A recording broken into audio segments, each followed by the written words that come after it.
Alright guys, welcome back to another episode of Restore to Explore, and today we're getting this thing put together. We've got interior going in, we've got bits that still need to be painted, we've got the front bar over there, it's just all happening, so let's just dive into it.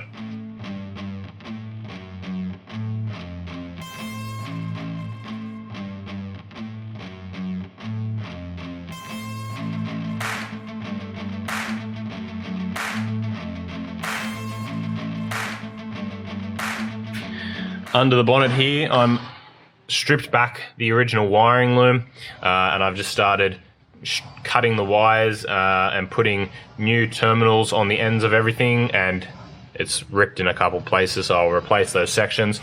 I've got a battery in here, just put some new thick battery cables on, so earth and power to the starter. I've got power wire going back to the alternator. Once I've got everything working, I can then put this in all split tube. But at the moment, I need to get a body ground. Usually they've got a little wire that goes to there.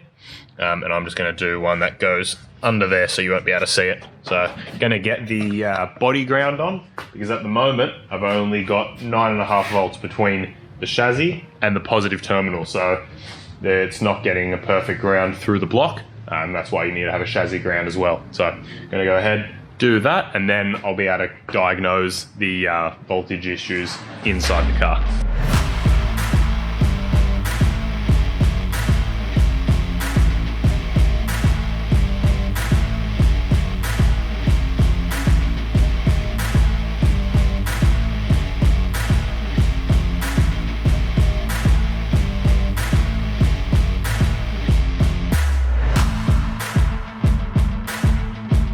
Just mounting the fuel pump down here at the moment. Need to obviously hook it up to a power, which I'm just going to hook up to a switch underneath the dash. But the plan is the fuel will come out of here, run through here, go to the inlet, and then the outlet will go along the factory routing up into the engine bay. Alright, so I've just wrestled the Dizzy into its spot. Everything's hooked up theoretically with a bit of Start You Bastard. I might be able to get this thing to kick over. Now, I'm not 100% sure if the Dizzy's 180 out. I did mark everything, but there's some lines that have been drawn on from whoever's fitted this last that makes me think it might have been around the other way. I'm not sure. I'm probably just overthinking it. Anyway, gonna give it a spray, gonna crank it over, see if we can't get it to kind of do something. So let's just see what happens.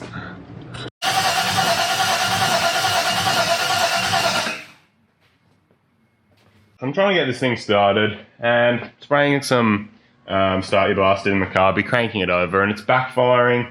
I'm trying to just adjust the distributor a little bit, see which way it's at least trying to fire, and it just sounded wrong. And I've got it lined up with top dead number 1 on the compression stroke of number 1. I did all that stuff. And then I get to the point where I start second guessing, oh, maybe did I get that wrong? Maybe did I get that wrong? But I've just gone back and I've actually looked at a screenshot of the first video on this build where the distributor hadn't been touched since this thing was running. And I was looking at where all the ignition leads were going. And it was very different to how I had it. Now, I put those on based off where number 1 was pointing and then going around in the firing order. But I think, well, looking at that photo, where the leads were slightly different. So I'm gonna go and put the leads based off this photo on the distributor, see how that goes, and then what I will do is at top dead center, I'll rotate it back around to top dead center, and I will change so that the distributor is facing where number 1 now, where the lead for number 1 will be, because it's obviously going to change once I put the leads how they are in here. So I'm gonna try that before I start doing anything else, because it was running before. So instead of going crazy trying to create problems that don't exist, let's just put it back to how it was before and see what happens.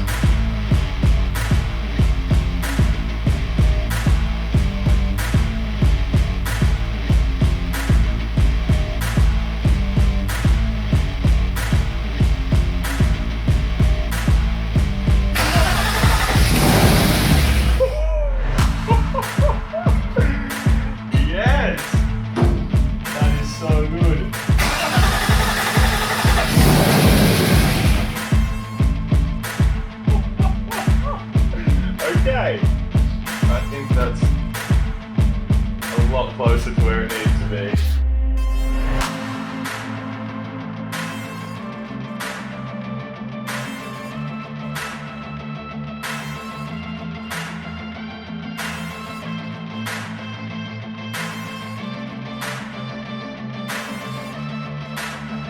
Alright, so got my fire extinguisher. I've just hooked up the fuel lines all the way from the electric pump up to the carby.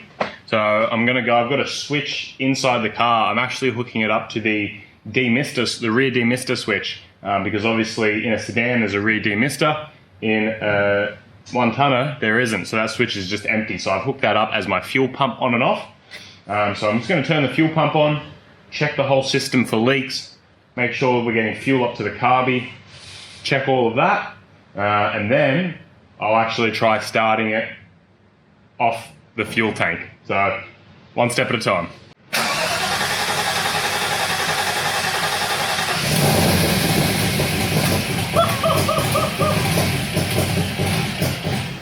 I'm not going to keep starting this now. I obviously need to set the ignition timing. There's a couple more things I need to get buttoned up. There's no coolant in it, but I've just got some new heater hoses and things like that, so I'm going to start hooking that kind of stuff up. But I'm so stoked this thing even starts. I need to hook up that exhaust properly, but I can't believe that first go and it just started. Haven't even adjusted the carby. That's straight out of the box. So stoked. Alright, so my goal today is going to be to get this thing driving. Yesterday I did a bit of work on it. You can see I've got the dash in. I'll give you guys a look at that. So I got the dash in, got this in, I got this painted black, painted all this, got this steering wheel just bolted on. I also put the front brake calipers on, put the rest of the brake booster together, tighten up all the brake lines, so that's ready for some fluid now. I need to fill up the radiator with some fluid. The gearbox has no oil in it, so I need to do that. Power steering, a couple things like that. And then obviously get the timing adjusted right and get it so it's idling. And then there should be nothing stopping me just taking this for a bit of a spin out in front of the shed here. So that's my goal for today, is just to kind of tidy those couple of things up so I can take this thing for a little drive.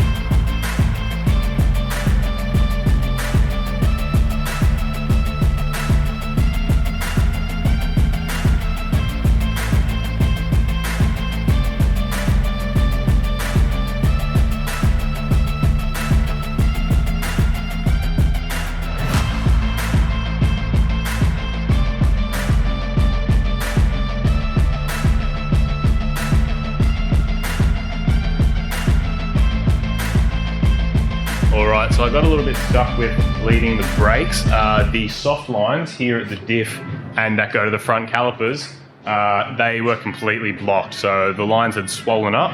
So I'm going to have to wait for the brakes, which means I won't be driving it today. But I have ordered new brake lines. Now I've just drained the fuel tank because it was leaking just a little bit.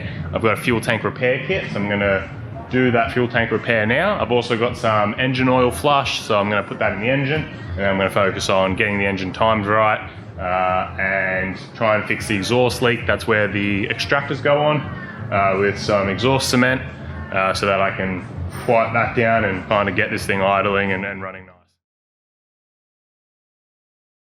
You'll see the engine's got its valve covers off and a bit of stuff pulled apart.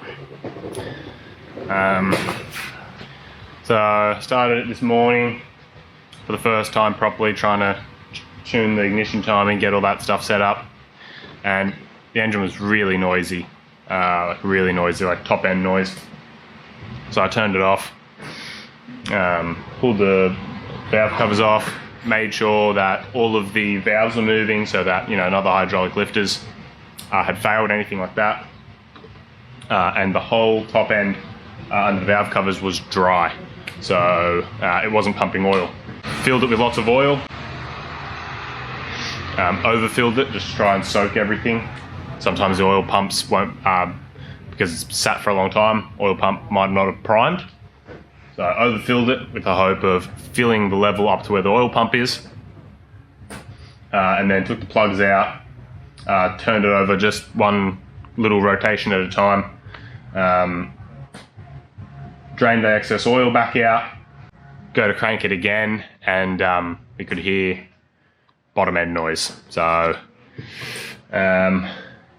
pretty unfortunate, but we couldn't get it to make any oil pressure. We did hear knocking from the bottom end. The brief couple times that I started it the other day, there was some exhaust leaks, so I did only just seal them up in hope of then being able to hear everything else, because when you've got a big exhaust leak from the manifold there, it just blasts like high pressure air and you can't hear anything else. So none of those other noises I could really hear.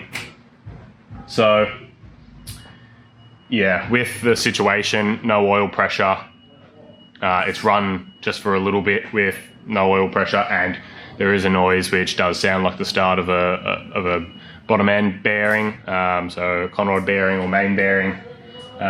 It's just not worth trying to kind of do anything any further at this point. I think I probably should have just done a engine rebuild.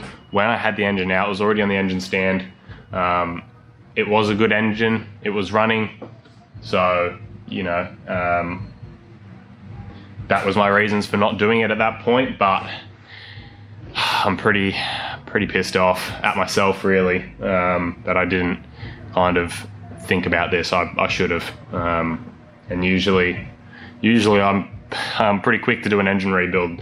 Most of my cars that I've owned, I kind of buy things with blown engines, or even if not, I'll just do an engine rebuild, because I like knowing that the whole thing's new. And I didn't with this because I knew it had been worked on and I knew the engine was fine, and now here we are in this situation. Everything's all nicely put together. I went to all the effort of doing everything in this order, so I'm not doing mechanical stuff and, you know, scratching paint. But yeah, kind of all for nothing at this point. So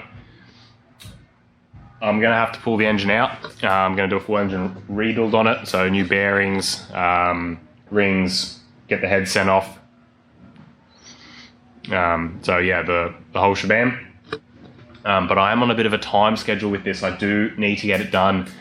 Like the whole car I was hoping was going to be done in the next couple of weeks. As you guys know, if you've been watching the other videos on this channel, I'm moving to New Zealand in about 6 weeks. I need this thing done before then, and there's a bit of other work that I've got to get done before I go.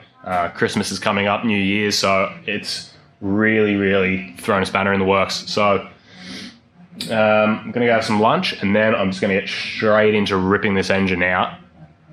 Tearing it down. Hopefully I'll get it out and torn down today, so first thing tomorrow I can go sourcing all of the parts, and then that would be Thursday. Hopefully start of next week I can have the parts to put this thing back together. The good thing is that I know things like the electrics work. I've got the fuel system set up, I know the ignition timing, heater hoses, all that kind of stuff's now rigged. You know, this should realistically probably only add 4, maybe 5 days, probably 4 days in total of extra time to the build, and you know, obviously a bit of money, but yeah, what do you do? Anyway, I'm gonna end this video here, because the next video is gonna be obviously an engine teardown video, so a bit of an unfortunate ending, but thank you guys for coming along for the ride. I thought I'd end it with a pretty truthful and to the point ending. So anyway, thanks for your support. Leave a comment down below of anything that you think I could do different or that I should do while I've got the engine out, that kind of stuff. I'm not going to go crazy, obviously, but any little tips or tricks I'd always appreciate. And anyway, I'll see you guys next time. Cheers.